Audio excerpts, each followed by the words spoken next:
Monks, some teachers say there are no signs of life after death. They explain this in 8 different ways. Because of these 8 reasons, they say the self does not continue after death, and there are no signs after death. Dear monks, what are the reasons they use to say there are no signs after death? Some people say there is an eternal self that keeps living after death, but it leaves no signs. They say the self has a body, but still no signs are left after death. They say the self has no body, and still no signs are left after death. They say the self can be with a body or without a body, and still no signs are left after death. They say the self has neither form nor formlessness, and still no signs are left after death. They say the self has an end, and still no signs are left after death. They say the self has no end, and still no signs are left after death. They say the self both has an end and has no end, and still no signs are left after death.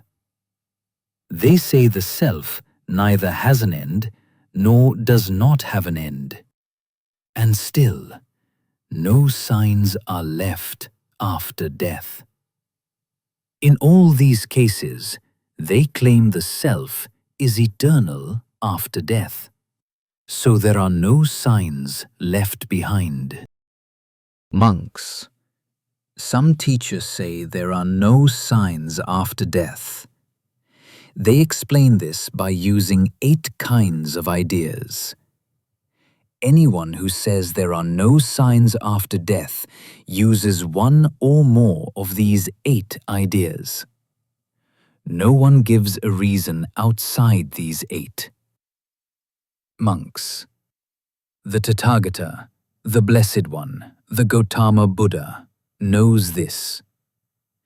These people hold these views, make these decisions, have these habits, and think this way about the next life. But the Tathagata does not decide with greed, hatred, or confusion. Without those, the Tathagata uses his highest wisdom and knows how to end all defilements. Monks, the Tathagata understands how feelings arise, how they fade, how they are experienced, what their results are, and what Nibbana, freedom, is. Because of this understanding, the Tathagata is freed from defilements. Monks, this Dhamma is deep and hard to see. It is peaceful, gentle, and cannot be known by arguing or simple thinking. It is subtle and must be understood by wise people.